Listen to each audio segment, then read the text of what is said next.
बिस्मिल्लाहिर्रहमानिर्रहीम, अस्सलामुअलैकुम। Welcome back to my YouTube channel. मेरा नाम है दुआ खान और आप देख रहे हैं प्लेस ऑफ एजुकेशन।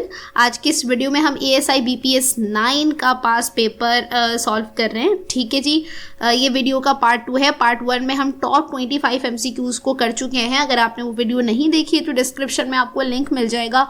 और मैं बताती चलूँ फिर से कि ये पेपर 30 अप्रैल 2024 को हुआ था। SPSC की तरफ से लिया गया था ये, और इसको मैंने यहाँ कंपोज किया हुआ है आपके लिए। ये टॉप 25 MCQs हैं सेम सीक्वेंस के साथ। ठीक है जी, तो अब हम आज जो है वो 26th MCQ से करेंगे।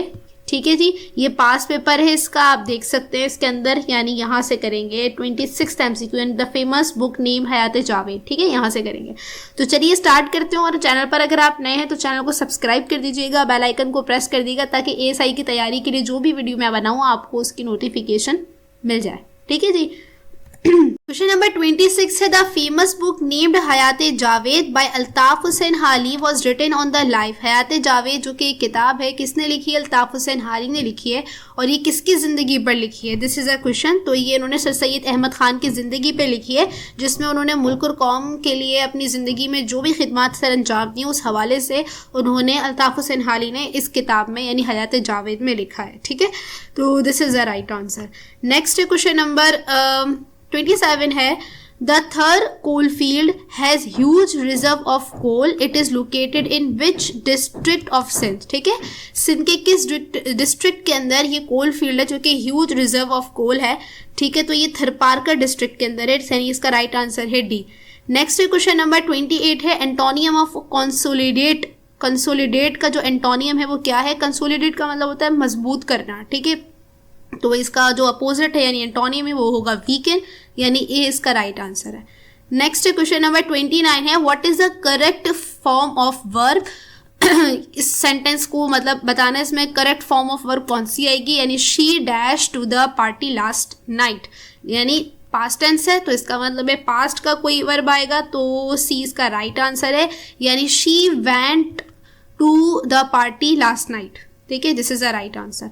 नेक्स्ट क्वेश्चन नंबर 30 है, फिल इन द ब्लैंक्स, यानी she dash her mother's advice and decided to go. ठीक है, यानी उसने अपनी मदर की जो एडवाइस है उसको क्या किया, इसके अकॉर्डिंग, इस सेंटेंस के अकॉर्डिंग और इन ऑप्शंस के अकॉर्डिंग उसे इग्नोर वगैरह किया और वो उसने डिसाइड कर लिया कि वो चली जाएगी, जो कि बहुत बुरी बात है।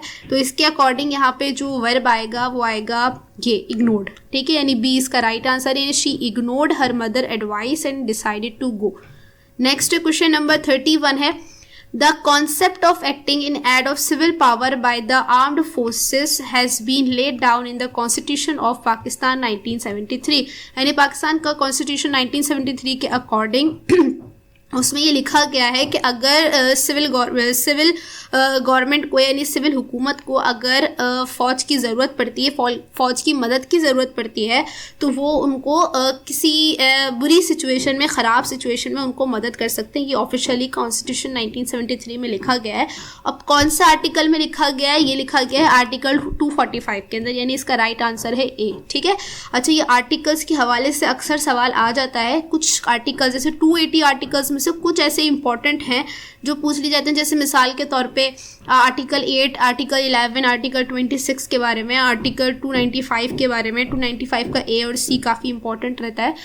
ठीक है, और भी अदर आर्टिकल्स हैं, मुझे अभी फ़ौरन से याद नहीं आ रहे, तो मैं इस हवाले से एक सेपरेट वीडियो भी इंशाल्लाह बनाऊंगी ASI की तैयारी के लिए। बहरहाल क्वेश्चन नंबर 32 है, when the martial law of Ayub Khan was abolished. Ayub Khan ने जो मार्शल लॉ अबॉलिश किया था, ख़त्म किया था, यानी वो किया था 8 जून 1962, यानी 20 का राइट आंसर है, और ये पहला मार्शल लॉ था। ठीक है, अच्छा, ये जितने भी पाकिस्तान की जो हिस्ट्री है आफ्टर इंडिपेंडेंस, इस हवाले से बहुत डिटेल्ड डिस्कशन मैंने की हुई है MCQs की फॉर्म में अपनी एक सेपरेट प्लेलिस्ट के अंदर, जिसमें मार्शल लॉ और जितने भी हमारे 3 लॉज आए उस हवाले से काफ़ी सारी जनरल नॉलेज है आफ्टर इंडिपेंडेंस, वो मेरी प्लेलिस्ट में है। आप यहाँ देख सकते हैं, ये वाली जो प्लेलिस्ट है ना, अगर आपने ये तकरीबन इसके ना कुछ 6-7 वीडियोज़ हैं मेरे ख्याल से, और टोटल मेरे ख्याल से कोई 100 या 150 MCQs हैं। अगर आपने वो देख लिए तो मुझे लगता है कि जो ASI के पेपर में पाकिस्तान स्टडीज़ के जो MCQs हैं उसको आप काफ़ी हद तक बहुत आसानी से आप उसको कर सकते हैं। ठीक है, आपकी काफ़ी अच्छी तैयारी हो जाएगी। यानी Question number 33 है अनवारुल हक काकर was born in as the interim prime minister of Pakistan on 14 अगस्त 2023. अनवारुल हक जो के प्राइम मिनिस्टर थे, इंटरिम प्राइम मिनिस्टर थे, यानी केयर टेकर के तौर पे जिनको रखा गया था 14 अगस्त 2023 के अंदर, तो वो कौन से नंबर के थे? वो 8th नंबर के थे, तो इसका राइट आंसर है B. Next question number 34, the shrine of the Sachal Sarmad is situated in.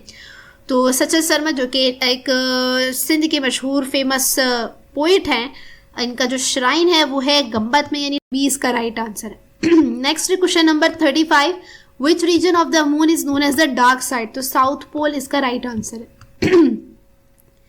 Next question number 36 है the first constitution of Pakistan was promulgated on 23 March. तो जो फर्स्ट कॉन्स्टिट्यूशन था वो 1956 में आया था, तो इसका राइट आंसर है बी। देखिए जैसे मैंने आपको पहले भी बताया था कि कभी वो डेट दे देते हैं, मंथ दे देते हैं और ईयर पूछ लेते हैं, कभी ईयर दे देते हैं, मंथ पूछ लेते हैं और डेट पूछ लेते हैं। तो आपको डेट, मंथ, ईयर, ये जो हिस्ट्री है ना, इस हवाले से आपको बहुत अच्छे से क्लियर होना चाहिए। ठीक है जी। और ये सारे सवाल आपको मेरी प्लेलिस्ट में लाजमी मिलेंगे।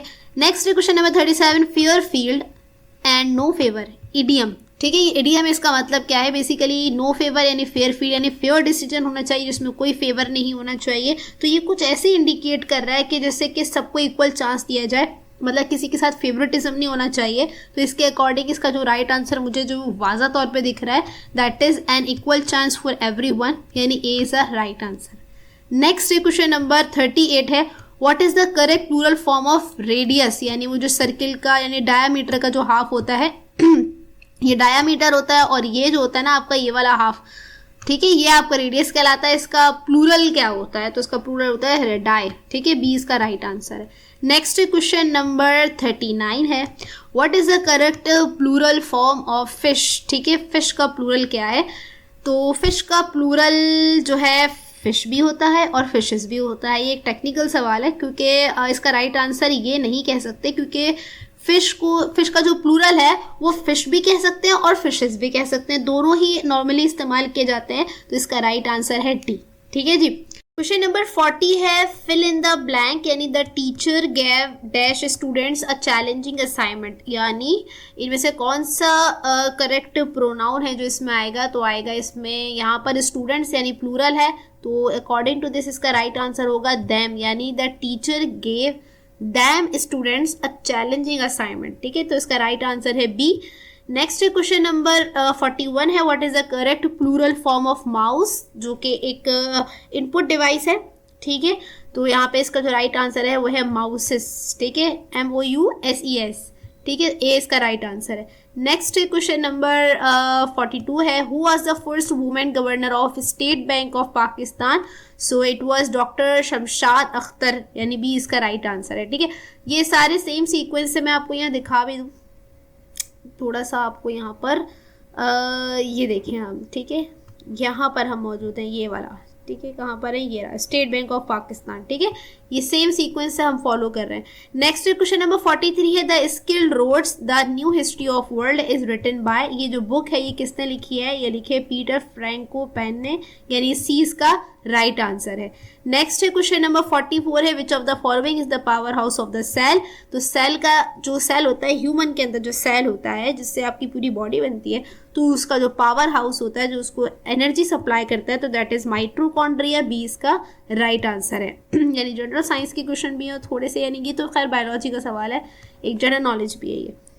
बहरहाल क्वेश्चन नंबर 45 है how many countries are declared nuclear power. तो जो कंट्रीज हैं जिनके पास न्यूक्लियर पावर है तो वो टोटल कितनी है? वो है 9। ठीक है, अभी कौन कौन सी? जैसे कि रशिया हो गया, UK, France, China, India, Pakistan, north Korea, USA और इसराइल, ये कंट्रीज हैं जिनके पास न्यूक्लियर पावर है। ठीक है, क्वेश्चन नंबर 46 है Frederik X became king on 14 January 2024 of which country. तो ये जो फ्रीडेरिक एक्स हैं ये किंग बने हैं डेनमार्क कंट्री के, किस डेट को? 14 जनवरी 2024 को। तो इसका राइट आंसर है ए।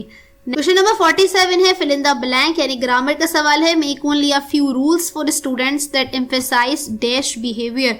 तो अकॉर्डिंग टू दिस इसका राइट आंसर आएगा यहाँ पे एप्रोप्रिएट, यानी सी इसका राइट आंसर है। Make only a few rules for students that emphasise appropriate behaviour.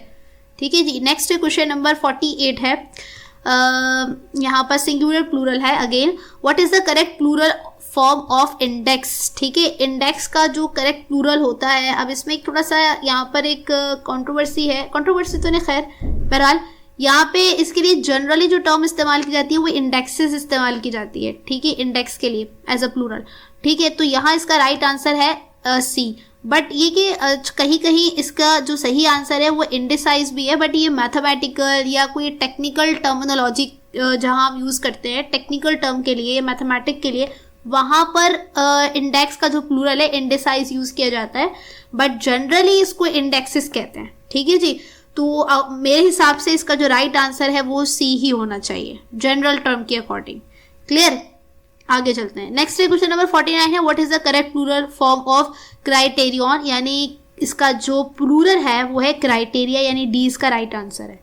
Next question number 50 है, एंटोनियम ऑफ क्वाइसेंट्स। तो क्वाइसेंट्स का जो मीनिंग होता है वो वीकनेसेस, मतलब फिजिकल वीकनेस से रिलेटेड है। ठीक है, इसका मतलब होता है फिजिकल वीकनेसेस। ठीक है, lacking of power to perform physical task. ठीक है, तो इसके अकॉर्डिंग इसका जो एंटोनियम होगा यानी अपोजिट होगा वो होगा एक्टिव, यानी डी इसका राइट आंसर है। ठीक है, आई होप वीडियो आपके लिए काफ़ी हेल्पफुल रही होगी, और इसकी जो लास्ट यानी प्रीवियस वीडियो है पार्ट 1, और इससे पहले भी मैंने एक पास्ट पेपर सॉल्व करवाया, अगर आपने वो नहीं देखा है तो लाजमी देखिएगा।